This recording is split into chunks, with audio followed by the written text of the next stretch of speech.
Everything about this little country was cross and patchy. All the roads were crossroads, and the houses as patched and shabby as the clothes of the people who lived in them. But perhaps, of all the quilties, the queen herself was the crossest and patchiest. She even had a patch over her eye. She had strained it from too much fine sewing. Just now, she was straining the other one in an effort to see that all of her subjects were hard at work. Finding that they were, she flounced across the room and sat down at her sewing table.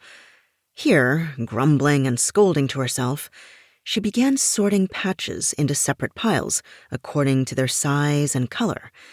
Except for Her Majesty's mumbles and the occasional snores of a scissor bird who dozed on a perch by the window, there was not a sound in the great chamber. But suddenly, with a shrill scream, the queen flung a handful of patches into the air, toppled off her three-legged throne, and went entirely to pieces. Extremely small pieces, too. "Help!" shrieked the scissor bird, wakening with a bounce. "Help! Help! The queen has gone to pieces!" At the scissor bird's sharp outcries, the prime piecer and chief scrapper of patch fairly rushed through the doorway. "I've been expecting this," groaned the prime piecer, and taking a huge bite from the chunk of beeswax he held in one hand, began to chew it gloomily.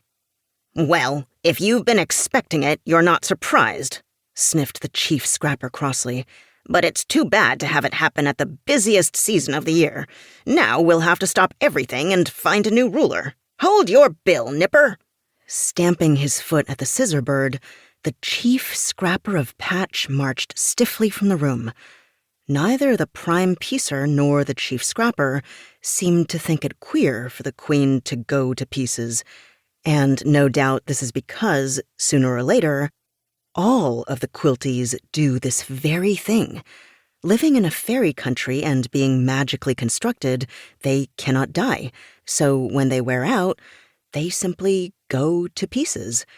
When a quilty goes to pieces, his relatives or friends sweep up the scraps and put them away in a tidy scrap bag, and in 10 years or so, he comes out of the bag as good as ever.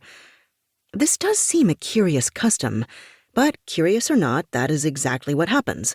And while Scrapper went to fetch the royal scrap bag and Piecer the royal dustpan, the scissor bird flew out of the window to break the news to the patchworking populace. In a huge sewing circle, the quilty dames were stitching upon a quilt, and in their separate garden patches, the quilty men were busily picking cotton patches.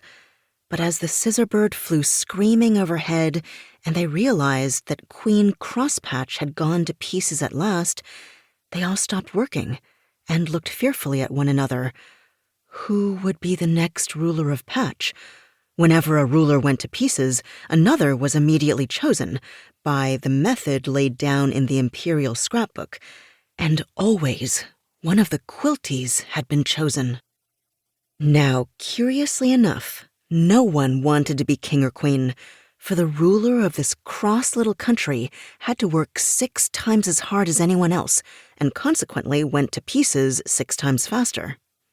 Therefore, dropping their thimbles and scissors, the quilties started to run in every direction, pelting into houses and down cellars, creeping into barrels and hiding themselves behind trees, so that when Piecer and Scrapper issued from the palace, not a person was in sight. They had carefully swept up Queen Crosspatch and hung her in a closet, and now, grumbling a little, for choosing a new sovereign was always a troublesome matter, they stepped sternly toward the cottonwood to the left of the palace. In this wood grew hundreds of spool cotton trees, enough, in fact, to furnish all the thread used in the kingdom. There were pink spool cotton trees, red spool cotton trees, green spool cotton trees, orange spool cotton trees, and every other color you could imagine. In the center of the little cottonwood grew a somewhat taller tree, bearing always one golden spool. It was to this tree that the prime ministers of Patch hurried, for this golden spool was the royal spool of succession, and when cut from the tree, led directly to the next ruler.